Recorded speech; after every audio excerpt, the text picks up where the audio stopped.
Big news. Expect the news.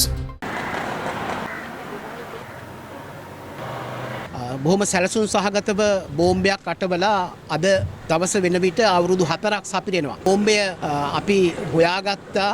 ඒක පුපුරන්නට නොදී ඒක පිපුරුණා නම් එහෙම මහා විනාශයක් වෙනවා. එතන පුද්ගලයෝ හිටියනම් එහෙම ඒ පුද්ගලයෝ මරණයට පත් වෙනවා. ඒ වගේම තමයි මේ දේවස්ථානයට විශාල හානියක් සිද්ධ වෙනවා. වාසනාවකට වගේ මේ දේවස්ථානයේම ආවතේව කරන ඒ පුද්ගලයා විසින් එම බෝම්බය සොයා ගනු ලැබුවා.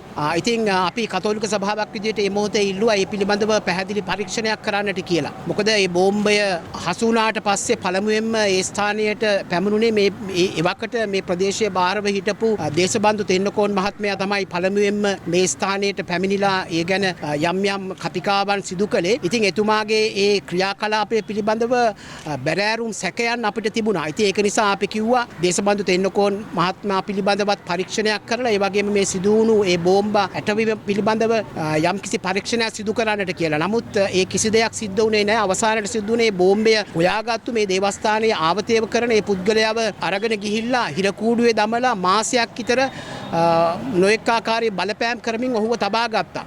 නමුත් CCTV කැමරාවලින් අපි දැක්කා මේ බෝම්බය අටවන්නේ වෙනම පුද්ගලයෙක්. නමුත් ඒ පුද්ගලයා පිළිබඳව පරීක්ෂණ ඉදිරියට ගෙන ගියේ නැහැ. නමුත් ඒ දවස්වල අපිට පැවසුවා ඒ නඩු කටයුතු වලදී අපිට පැවසුවා එම බෝම්බය අටවපු පුද්ගලයාව අල්ලලා වරාය හිර මැදිරියක තබාගෙන ඉන්නවා කියලා. නමුත් ඒ පුද්ගලයාට මොනවද උනේ කියලාවත් දැනගන්නට අපිට ලැබුණේ නැහැ. ඒ පුද්ගලයා කොහෙන් ආපු කෙනෙක්ද කියලා අපිට දැනගන්නට ලැබුණේ නැහැ. අපි මේ මොහොතේ කිව්වේ විශේෂයෙන්ම මේ ඒ පුද්ගලයා බෝම්බය තබනවා වගේම කලින් දවසෙත් ඒ පුද්ගලයා ඇවිල්ලා මේ දේවස්ථානයේ විපරම් කරපු ආකාරය CCTV කැමරාවල බොහොම ලස්සනට දැర్శණය වුණා. ඉතින් ඒ පුද්ගලයාව ඇයි අල්ලගත්තේ නැත්තේ? ඒ පුද්ගලයාව අල්ලගෙන ඒකේ සුලමුල මේ බෝම්බය අටවන්නට කාටද උවමනාව තිබුණේ කියලා ඇයි හොයාගත්තේ නැත්තේ කියලා අපි එවකට රජයෙන් ඇහැව්වා. නමුත් ඒ කිසි දෙයක් සිද්ධ වුණේ නැහැ. විශේෂයෙන්ම අපි ඉල්ලා සිටියේ පාස්කු බෝම්බ ප්‍රහාරයේ මහමොල කරුවව හොයන්නට කියලා. මේ සිද්ධිය ඇත්තටම සිද්ධ වුණේ පාස්කු බෝම්බ ප්‍රහාරය සිදු වෙලා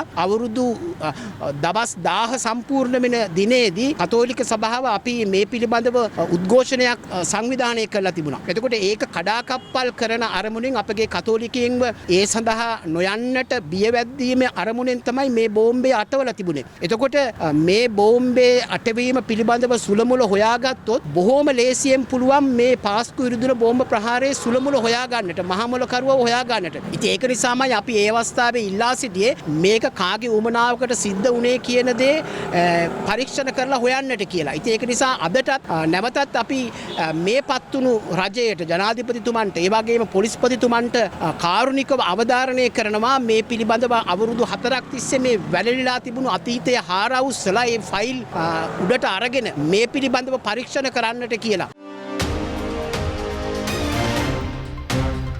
Big news. Expect the news.